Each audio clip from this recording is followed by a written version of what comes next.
네, 안녕하세요. 파워블로거 핑크팬더의 블로그 글쓰기 책에 대해 발표해보는 시간을 가져보도록 하겠습니다.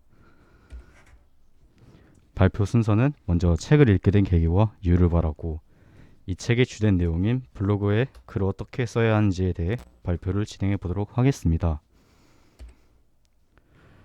책을 읽게 된 계기는 최근에 신생 블로그를 키우게 됐는데 블로그를 성장시키기 위해서 어떻게 글을 쓸지에 대해 고민을 하게 되었고 그 고민을 해결하기 위해 이 책을 읽게 되었습니다. 첫 번째 글 쓰는 방법은 세부 묘사를 하라입니다. 블로그 글은 정보의 집합입니다. 하지만 정보를 그저 나열하기만 하고 세부 사항들을 챙기지 못하면 정보의 소비자들에게 온전히 전달되지 못하고 그들이 저희가 작성한 글의 매력을 느끼지 못하게 됩니다. 이를 해결하기 위해서는 글에 다양한 정보를 제공하고 표현 역시 풍부하게 하여 읽는 이로 하여금 몰입할 수 있고 글에 담겨져 있는 내용을 머릿속에 완전히 각인시킬 수 있도록 해야 합니다. 세부 묘사의 예시로 오늘 카페에 가서 아메리카노와 디저트를 먹었다라고 작성하기보다는 카페의 이름 언급하고 정확한 무슨 메뉴를 먹었고 맛있었다는 표현을 강조해서 오늘 스타벅스에 가서 아메리카노와 세븐 가나쉬 레이어 케이크를 먹었는데 너무 맛있었다라고 표현하는 게 더 효과적일 수 있습니다. 두 번째 글쓰기 방법은 문장은 짧고 간결하게입니다. 현대인들은 긴 글을 읽기에 성격이 급하고 바쁘기에 호흡이 굉장히 짧습니다. 그래서 최근 유튜브 쇼츠, 릴스, 틱톡 등이 급부상하는 이유도 현대인들의 특성과 연관이 깊습니다.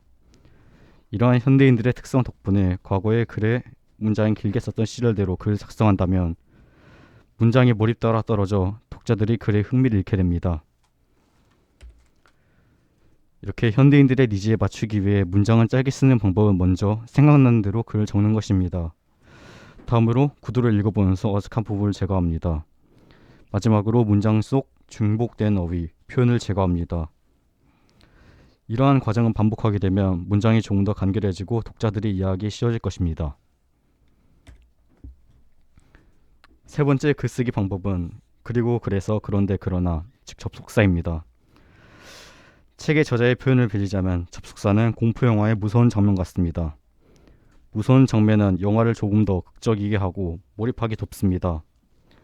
하지만 시도 때도 없이 남발을 한다면 오히려 없는 이만 못합니다. 접속사도 마찬가지입니다. 접속사를 사용하면 글이 잘 읽히고 문장을 강조할 수 있지만 남용하면 오히려 글의 몰입에 방해가 됩니다. 다음은 접속사가 남발하는 문장과 접속사를 최소화한 문장입니다. 접속사를 남발하면 글 자체가 정갈해 보이지 않고 글의 집중도가 떨어집니다. 하지만 아래처럼 접속사를 최소화하면 글에 대한 집중도가 올라가고 의미 전달력이 증가되는 효과를 볼 수 있습니다. 마지막 글쓰기 방법은 사진으로 보완 강조하라입니다. 옛말에 백문이 불여일견이란 말이 있습니다. 100번 듣는 것이 한 번 보는 것보다 낫다는 뜻입니다. 이는 아무리 좋은 묘사력과 표현력을 가졌더라도 한 장의 사진이 더 독자를 몰입하게 도와준다는 뜻입니다.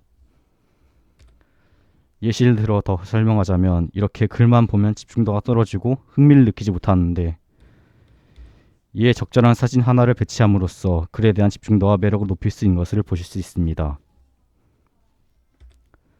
그리고 사진을 사용할 때 주의사항이 있는데 사진을 사용할 때에는 가급적이면 직접 찍은 사진을 활용해야 한다는 것인데요. 직접 찍은 사진은 신뢰도와 진실성을 증가시키고 이는 곧 글들이 사랑받는 비결이기 때문입니다. 어딘가에서 인용하거나 포온 사진은 읽는 사람의 흥미를 떨어뜨리는 경우도 존재하기 때문에 가급적이면 직접 찍은 사진을 활용한 것이 좋습니다. 이상으로 책 소개를 마치겠습니다. 감사합니다.